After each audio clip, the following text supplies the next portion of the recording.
it will eventually put us on the air, and that is now. And we're live with the Meta Lab week of April 30th, and we are so very close to pre-releases starting for Avengers Infinity. I'm pretty pumped. I'm sure these other people are pumped, except for the one person who doesn't get to go to one because you always travel. Where's my mouse? Oh, there's my mouse. So I'm on hosting this week because obviously, and we have regular co-host Mike. Hello, everyone. And we have a regular guest host Devin.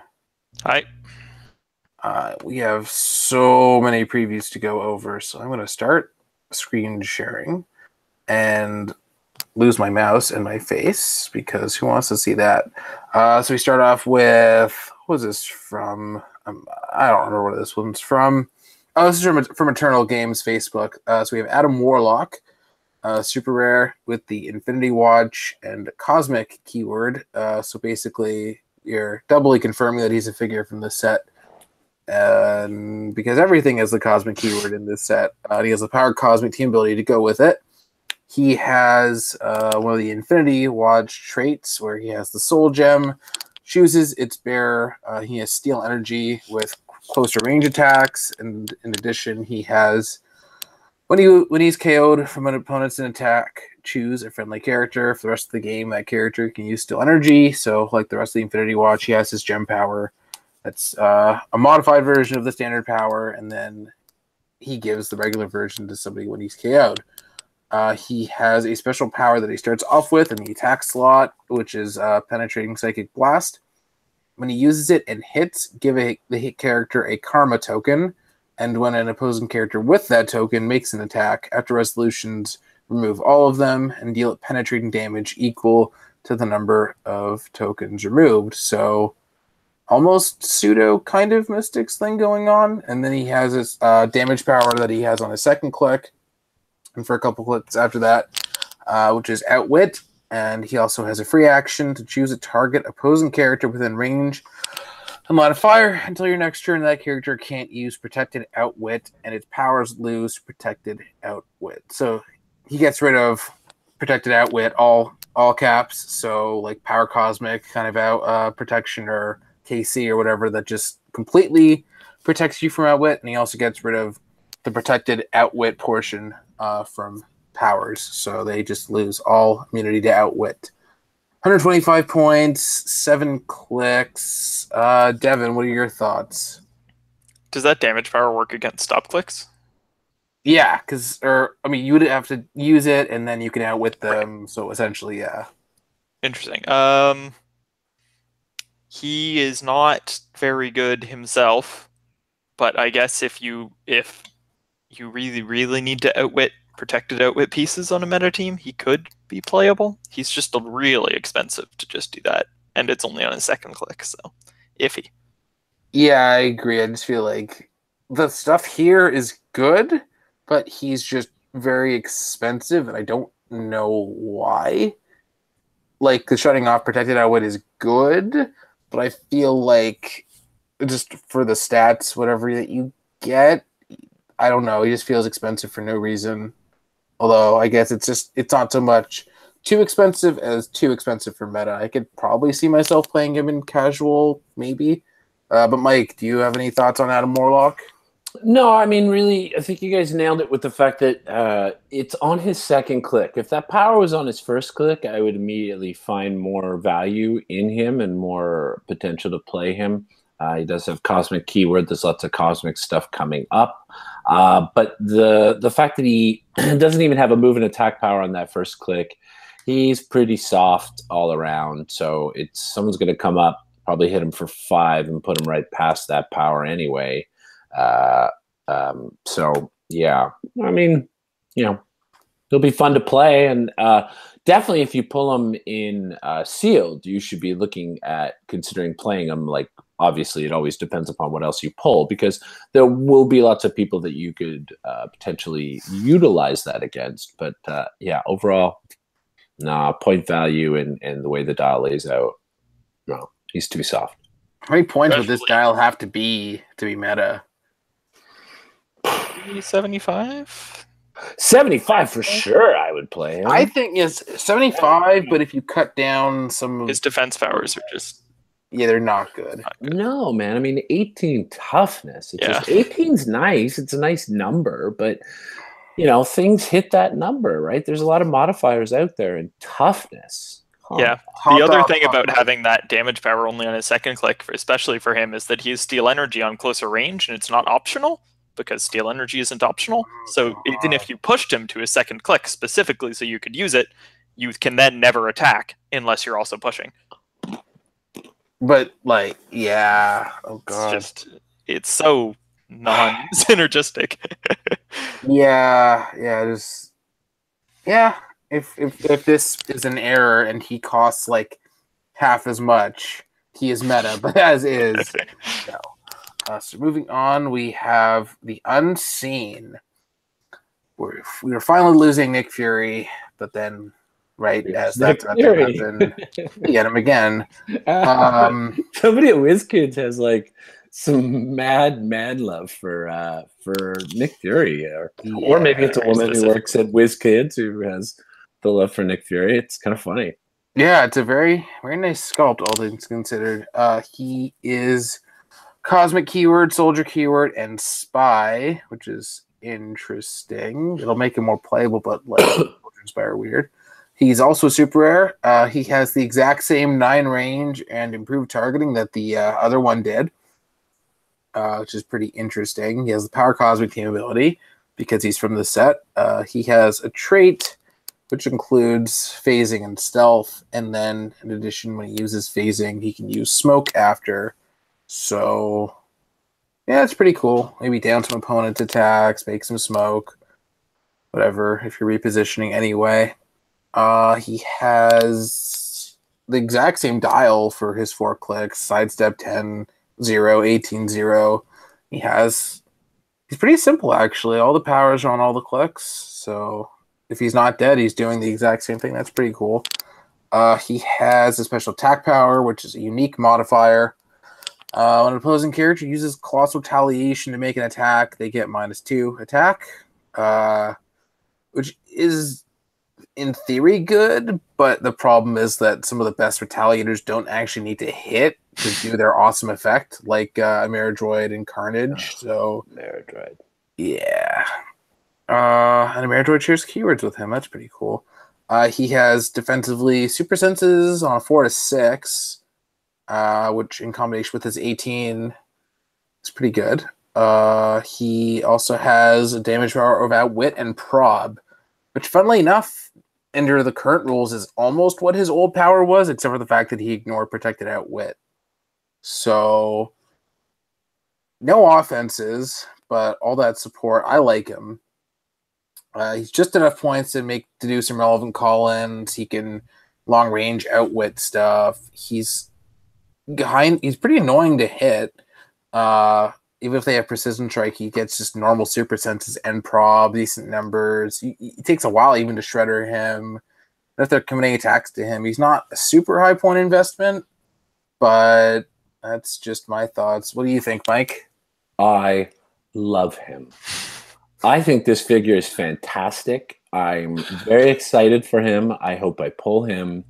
I think for all the stuff that he can do, I mean, a 9 range is huge. He's not an attacker by any means, obviously, with 0 attack and 0 damage.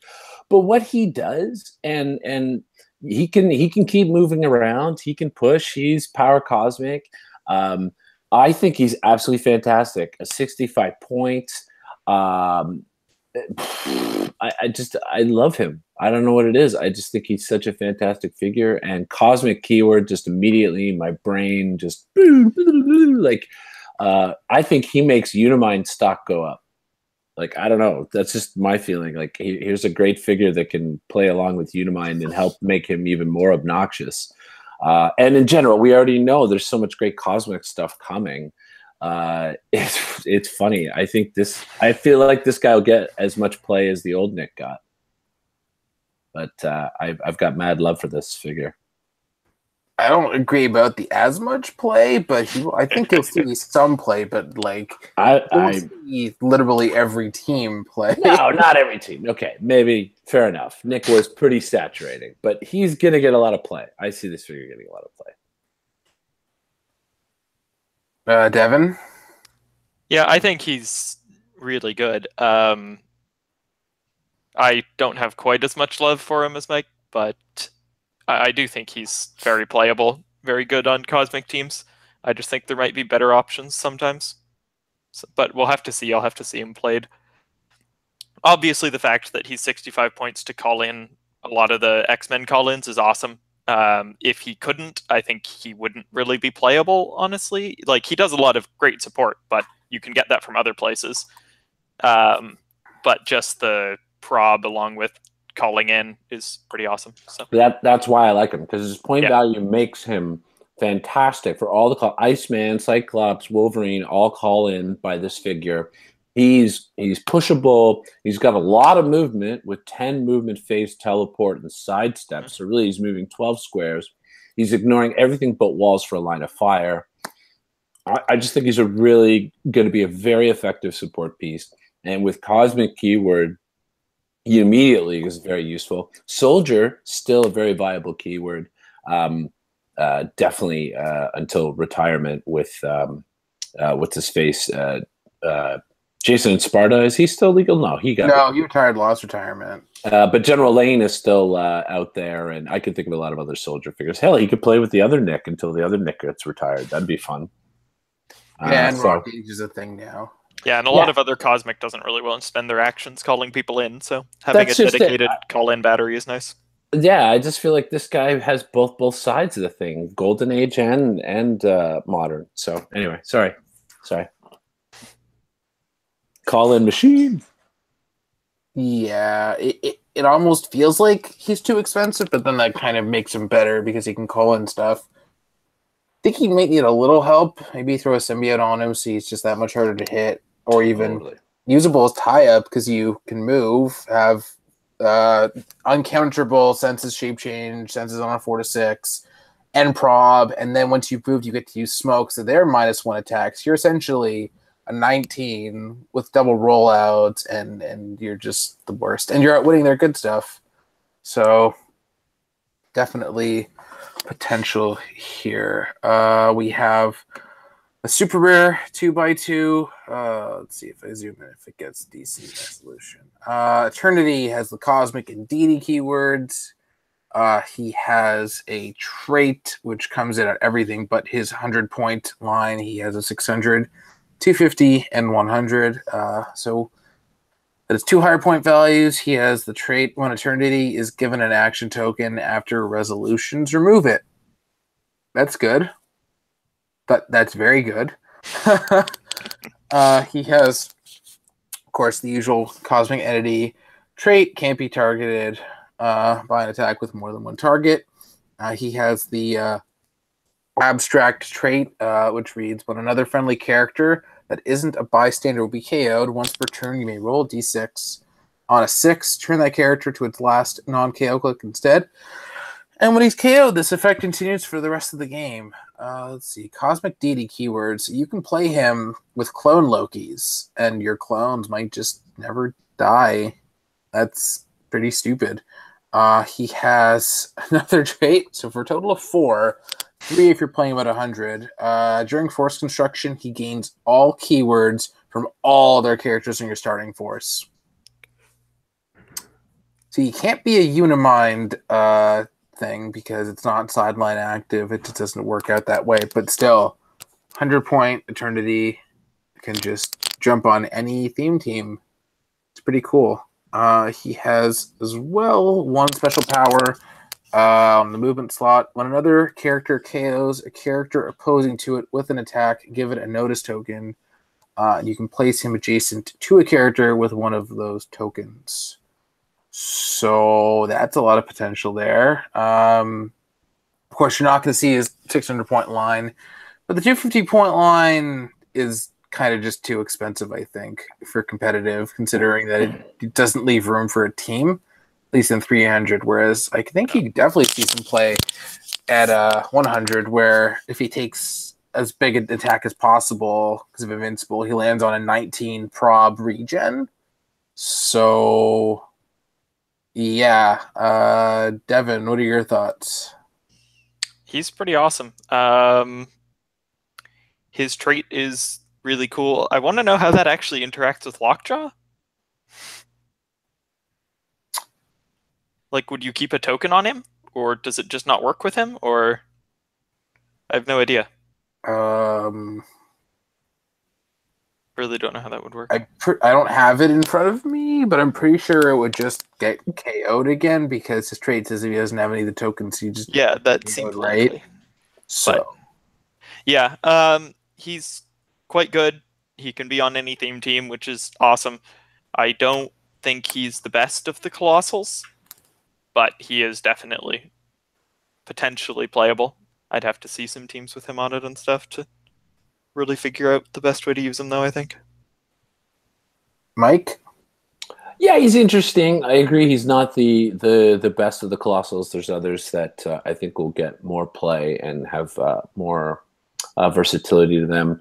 I do want to play him on a team at some point with some characters that already have some like weird KO stuff. I think it would be a weird team to play him with Mistress Death. And, yeah, I was thinking that too. Really odd scenario. It's like half the time she doesn't actually die and you don't get the points. Or maybe better yet, play him on a team with some guys who actually have some pretty beastly stuff on their last click. Since you come back on your last click, maybe he can keep people popping back on their last click over and over again. But overall, I totally agree. I mean, 250 points is just such a huge investment, and those numbers aren't really that great for most of your force. It's only leaving you 50 points of support. So maybe if those numbers were higher, I would have said go for it because of the fact that he's never really getting an action token. I mean, you give him one, you take it off. You give him one, you take it off. So he's acting every turn all the time.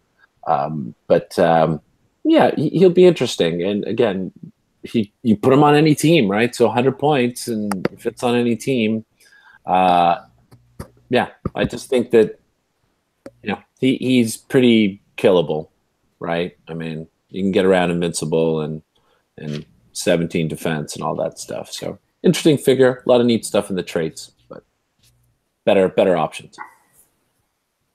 We have some figures.com previews, but I took out the ones that were just not good at all because would have way too many otherwise.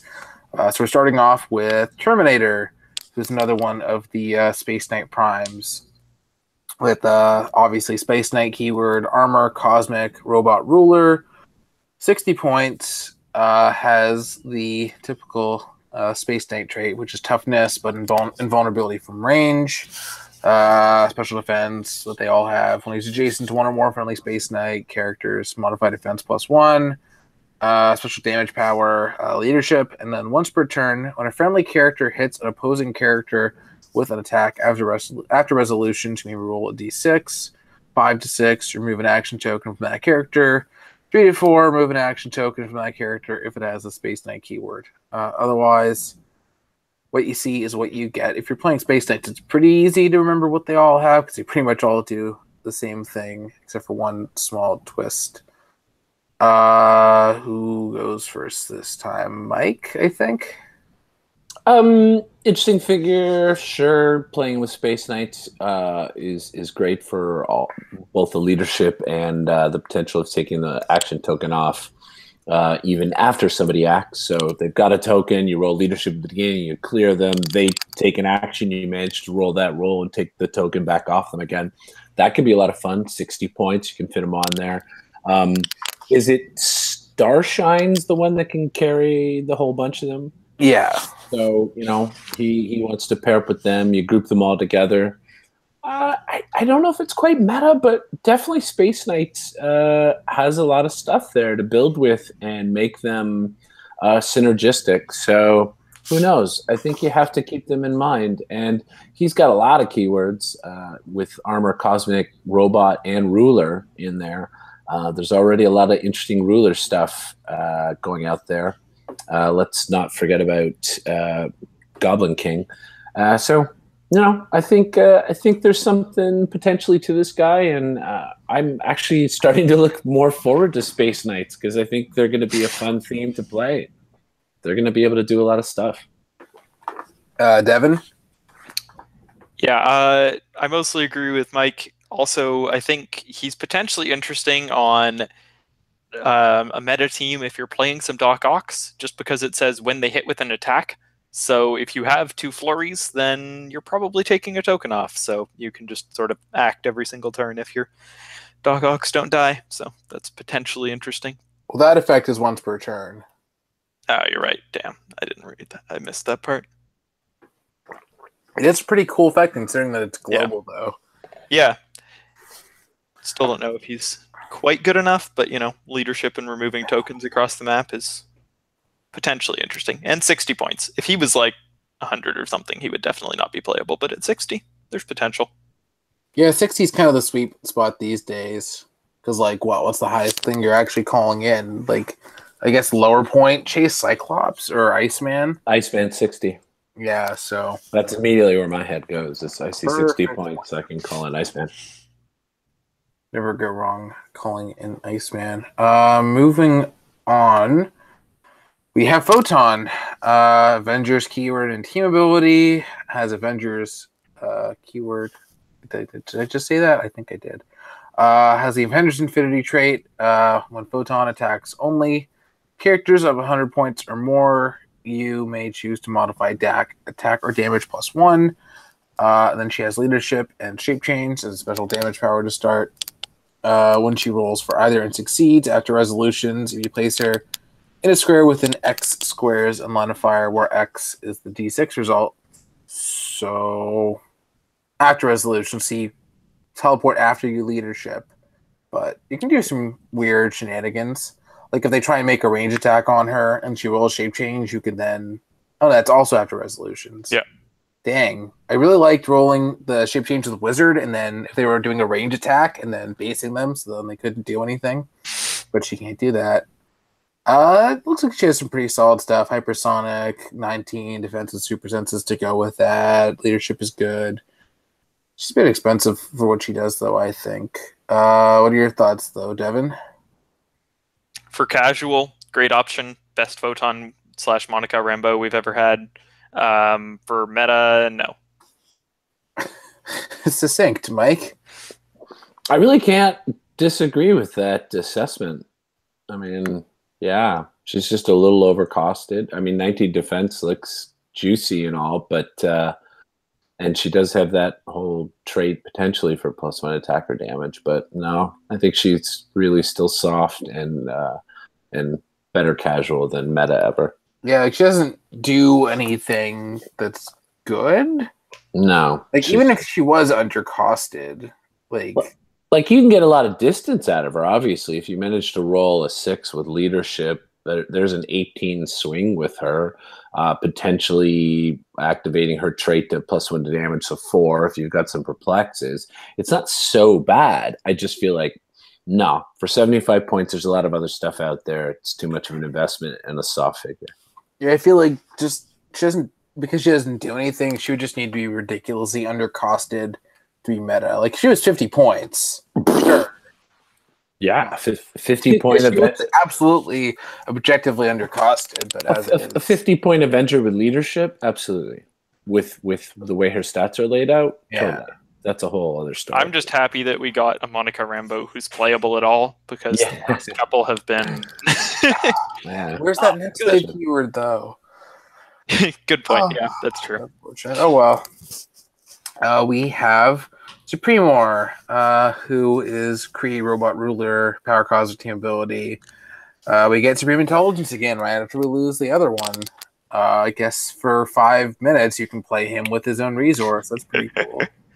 Has a trait for the Kree keyword, so not really very relevant. But Other friendly characters with the Kree keyword within 3 squares modify attack +1. Opposing characters without the Kree keyword within 3 squares modify defense -1. He starts off his dial with a special damage power, which is leadership, and then he can free action choose at Perplex or Prob. Use it until your next turn. He ends off with Pulse Wave, and when Supremor uses it, increase the damage dealt to hit opposing characters by +1. And then unique modifier, friendly characters hit by this use a Pulse Wave modify their combat values +1 for the rest of the game, even if this is lost. 200 or 100 points. Mike, what are your thoughts? Well, I do like the Kree. So casual, I'm definitely going to have some fun with this guy. Pulse waving my own characters. Hilarious. I really can't see him getting meta play. Maybe I'm missing something with him, but I just look at his points and what he does. And yeah, no. I mean, you're not playing him at 200 points, really. Why? No. And 100 points, yeah, no. Super soft at 100 points. So. Devin? Yeah, same. He's definitely not meta, especially because now people who have pick-a-power type things who aren't actually pick-a-power characters are even more nerfed by the fact that people like Darwin exist. Because those powers were never really that overpowered in the first place, so they just got super countered. I don't know. He's definitely playable in casual. Yeah, I wish there was a way they could have given him that power, but just not made it power. Like, I guess the only way to do that now is like to make it like Nuke, where you choose things that in turn give you powers, like how he picked the color pills or something. Yeah. People like him and Surge and that kind of stuff who just sort of get wrecked by Darwin's existence. Yeah. A little annoying. Yeah, it does look fun though. I think you definitely play him in sealed though. Probably, yeah. Although it's hard to say in this set with all the colossals because that can really mess up. That's it. What you're playing.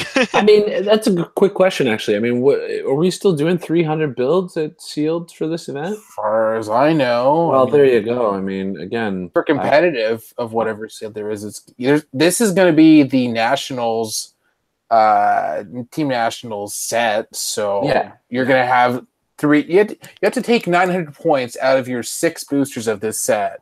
It's pretty dumb.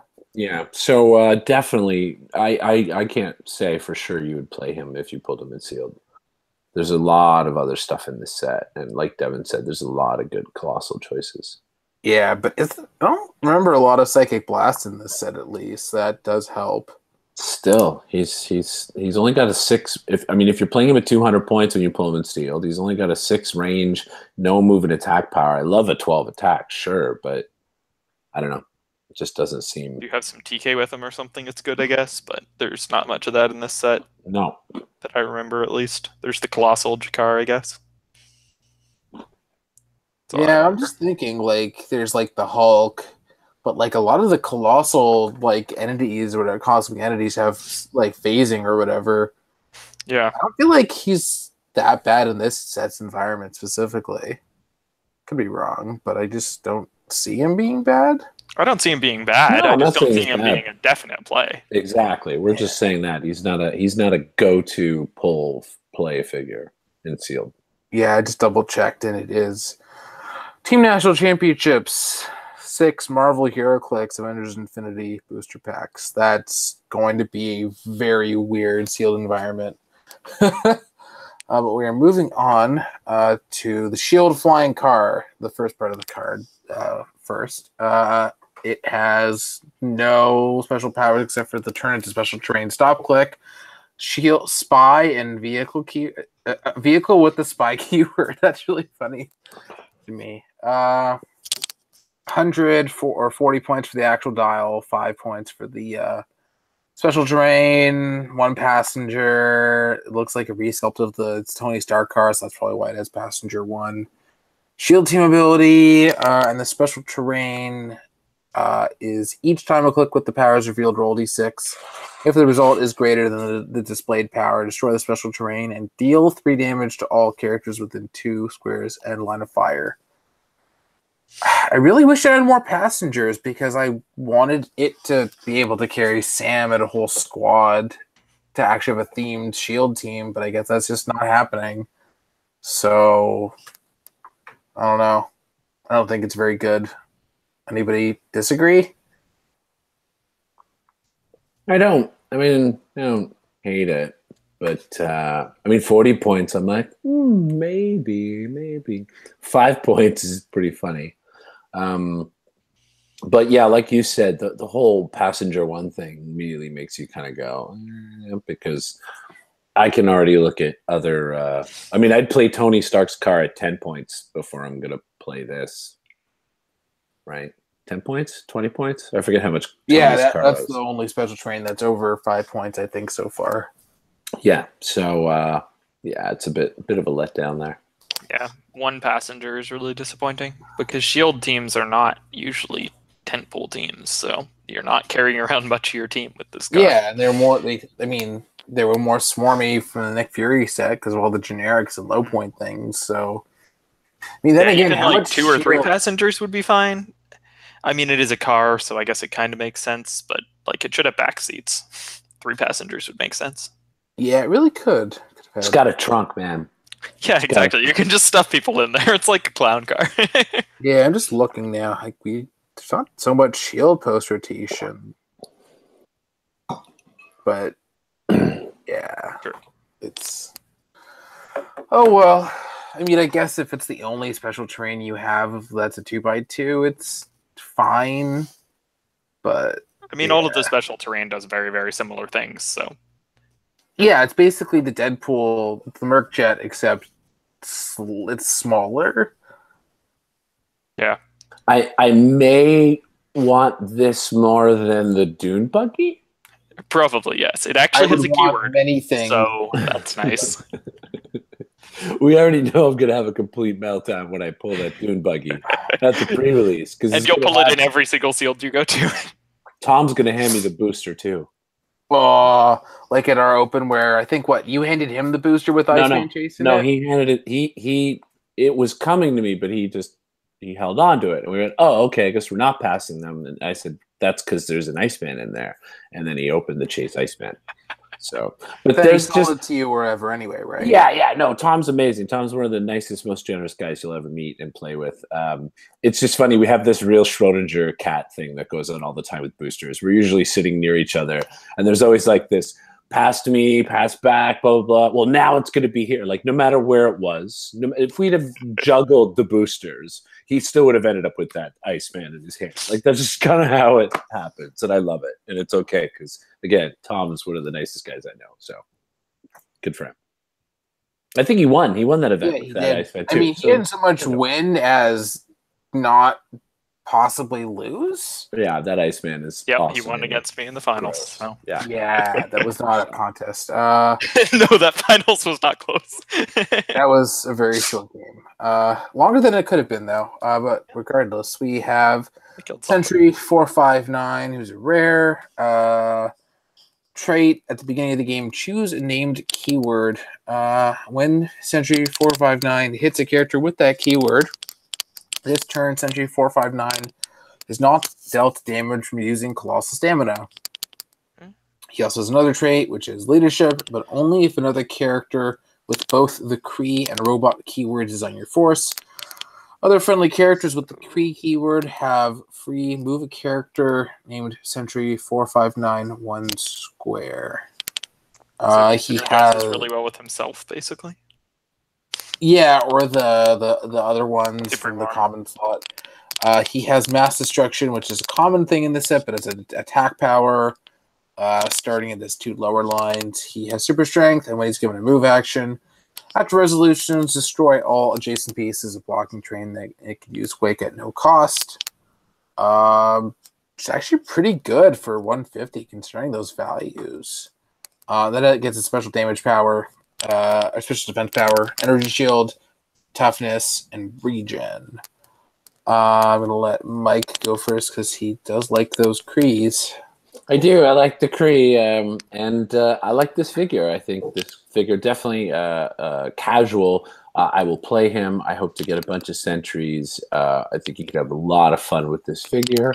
I think you should definitely also consider this figure pre-retirement or in a Rock Age event. In the wonderful world of a Justin Seyfried, because this guy could have a lot of fun.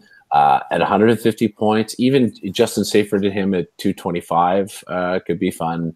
That 12 attack on all of his starting lines immediately makes me excited for this figure because it's a numbers game at the end of the day. So to have a 12 attack, 4 damage with Perplex at 150 points, sure, it's only invulnerability, but you're not going to one-hit kill this guy. Like, look how many clicks he gets for that 150 points. I think he's fun. Meta,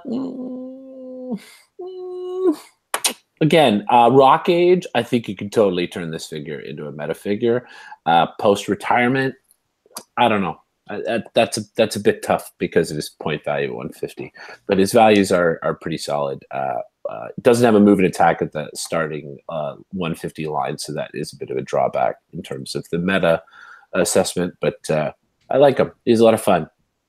I hope I pull him to start at that line. So it's kind of a move and attack power.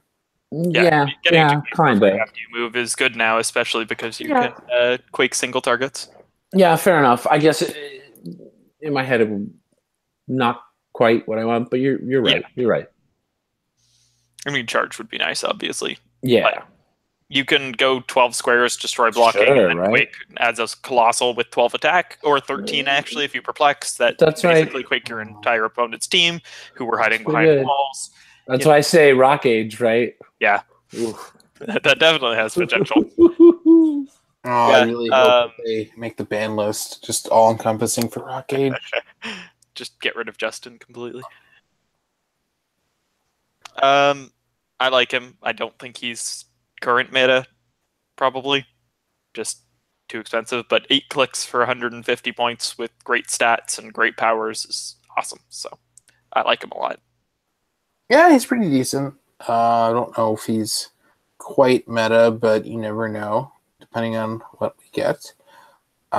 We have Lord Chaos and Master Order.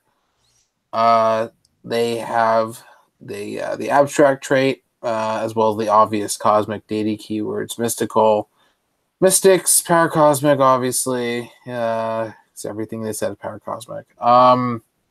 Their abstract trait is when a friendly character critically hits one or more targets, remove an action token from all friendly characters. And when an opposing character critically misses one or more targets, give each opposing character an action token that deals no pushing damage. When they're KO, this effect continues for the rest of the game. And I'm very happy that we have Trelane now, because that's to be some serious shenanigans. They have the Cosmic Entity trait. They have a special movement power, which they don't start off with on most of their lines, just the 425, which we're never going to play anyway. But at the beginning of your turn, Lord Chaos and Master Order can use Mind Control at no cost, but only as range, and only to target up to 3 opposing characters that attacked Lord Chaos and Master Order since your last turn. That is a lot of conditions. And they have a special attack power, which they start off with on 2 of their 4 starting lines. Just Pulse Wave, and then when they use it, if exactly 1 friendly and exactly 1 opposing character were hit and both were not KO'd, you may choose that those 2 characters can't use powers or abilities until your next turn. Again, very conditional stuff going on. So there's the 225-point line and the 100-point line, which you could actually see in competitive, but I don't think that you're going to see either, really. Devin? I really want to like him. I don't. 225-point line is like a really long dial of invincible that you can't outwit, so that's kind of nice, but his powers are just so weirdly situational and not great. I don't know. his trait is awesome if there are crits and crit misses. So like it can heavily punish your opponent for bad luck, or heavily reward you for good luck. But it's just not that likely to happen. So Yeah, like there's Yarn Bjorn and whatever, but it's thematically, I love him. As a playable figure, not so much. Mike. Yeah, he pretty much nailed everything I was going to say. Right out of the gate. I want to like him, but situational powers and I mean, there is the part of me that crit misses a lot and was kind of excited about that trait, but yeah, it just all feels very situational. And I'm sure if I put him on my team, I would suddenly not crit miss at all, which isn't such a bad thing. But yeah, no. Well, it doesn't matter if you crit miss. It matters if you crit hit or they crit miss. Oh, see, I thought it was me crit missing as well. Well, then I definitely am even more not. It's not going to happen. I don't crit hit that much. It's a nice looking sculpt, though, because we already saw it in those trade shows. But yeah, very cool looking. Yeah, so you would be terrified if you saw Lord Chaos and Master Order across the table from you. Oh yeah, no, not good times for me. That'd be a good time to have copycat.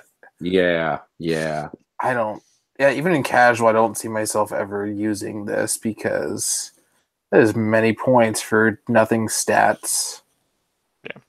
Yeah. Oh, well. We have some previews from Game Trade Magazine. Do we have... Oh, no. We're going to end with Groot because that is going to be the whole show.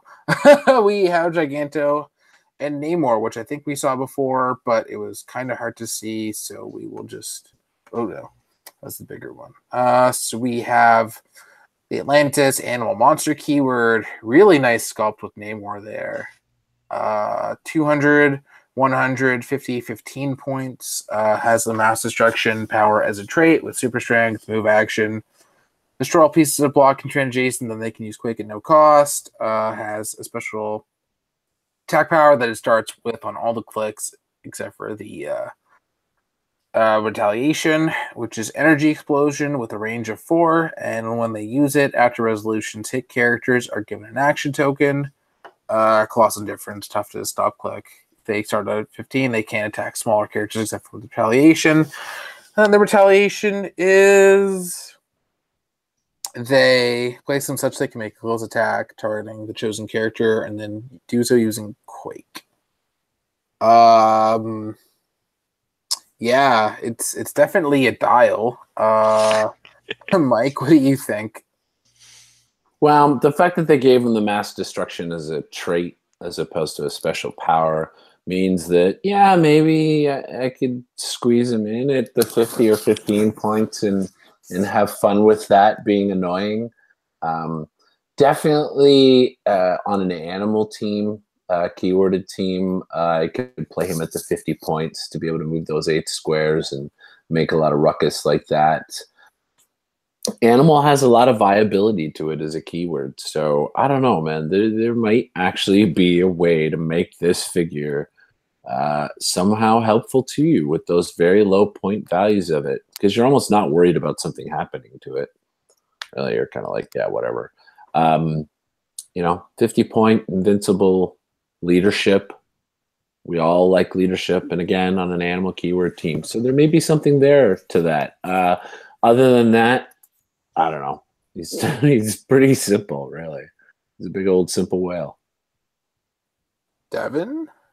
50-point animal leadership is awesome. That's my favorite starting value of him for sure. It's 4 clicks followed by a stop click where he has a bad because he has 9 attack, colossal retaliation. But colossal retaliation nonetheless, if you have some perplexes around, it's decent, I guess. The mass destruction being traded is awesome, but his movement values are so low that getting there to use it, kind of difficult. I like him. He's not incredible or anything, but he looks fun. Yeah, you might be able to force it at one of the 2 lower point values, but yeah, it's... And I mean, I guess his upper one is a lot of clicks for 200 points. Yeah. They're not particularly good clicks, but there's a lot of them. Yeah, and I guess being able to retaliate then do mass destruction at the lower points is pretty cool. Like 15 points to blow up all that terrain is pretty cool, depending on the map. But yeah, I don't think I've seen any mass destruction trait or whatever characters that share any keywords with GSX Magneto, but that'd be really cool. Just make all sorts of debris for him. True. Really fun. And then we have the last character of the previews, and probably the best one of the set so far. Oh god. We have Groot. 025. Super rare final slot in the set has the Guardians of the Galaxy Cosmic Monster Ruler keyword. All those are very, very good generic keywords. Origin before the Guardians you've seen before. If he's on a Guardians of the Galaxy theme team, he has protected outwit. Otherwise, he modifies his attack and defense +1 this game. So for competitive, it's essentially he gets +1 attack and defense. He has another trait where you can give your opponent a Dr. Leslie Evans bystander, and if you do, you get 2 Walking Wood bystanders. So the Dr. Leslie Evans is stealth, outwit, and special defense power that gives him +3 defense against Groot, or the Walking Wood bystanders, and the Walking Wood bystanders are Flurry, Plasticity, Sidestep, Toughness, Shape Change. So not dissimilar to the Ice clones, except Flurry, Plasticity, Sidestep instead of, or I guess Flurry, Plasticity instead of Sidestep in Cap. And then you also get to use them if you use his Colossal Retaliation. So he, also in the first trait, he gets to place Walking Wood bystanders if he hits with an attack, which is what happens when you Colossal Retaliate.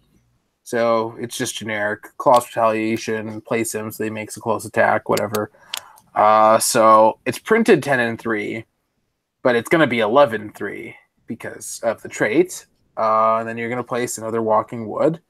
And you get to decide if you get the Leslie Evans game by game. So depending on whether or not you think the outwit will hurt you, you choose on a case-by-case basis.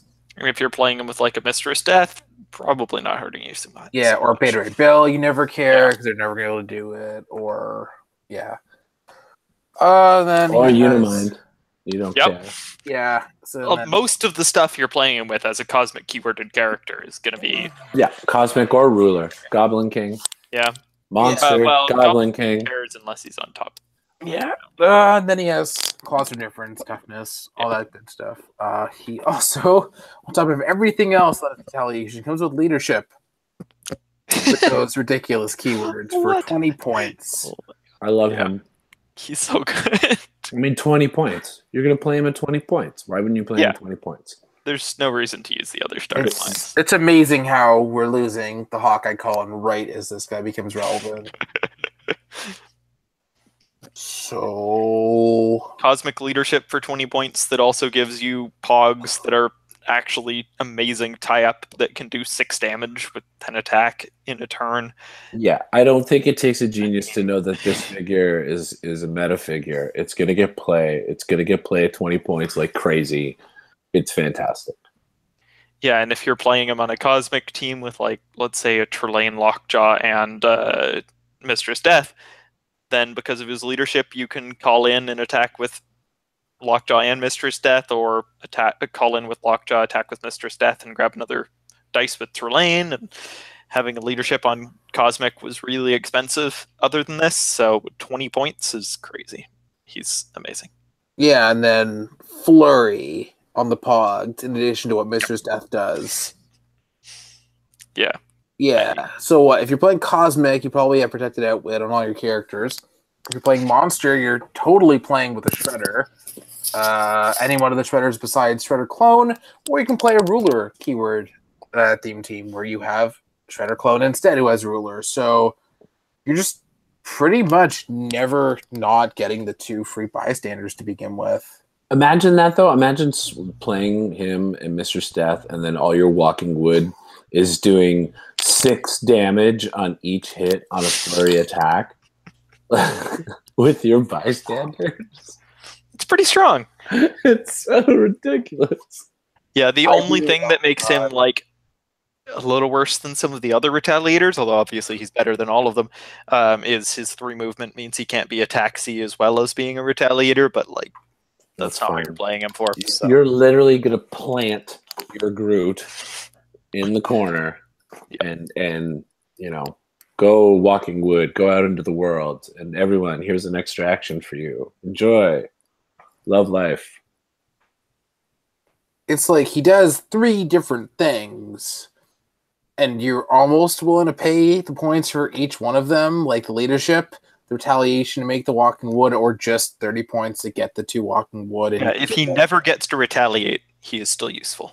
Oh my god. Yeah, just the leadership teams are just... Yeah. Oh my god. I'd probably choose a lot of turns not to retaliate. It's like, nah, I'm good. I mean, generating an extra walking wood is awesome. Sure. Right. Like, keeping but also, leadership his is movement also is so really good. bad that if you retaliate, You're he not will getting die. away. Yeah.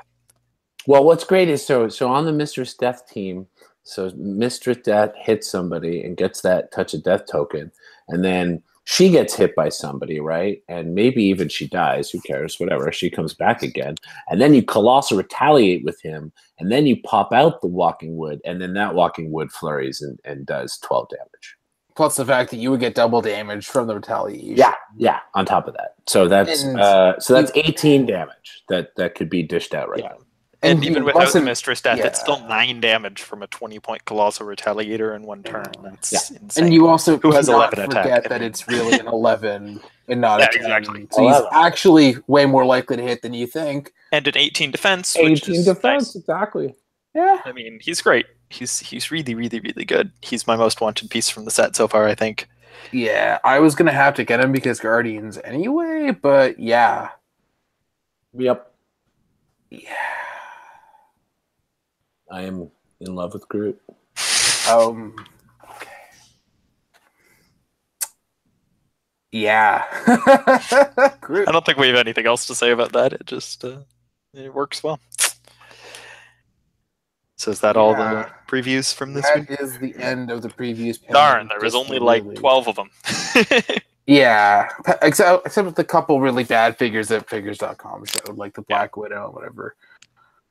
But I can finally stop screen sharing. Oh god, no, stop.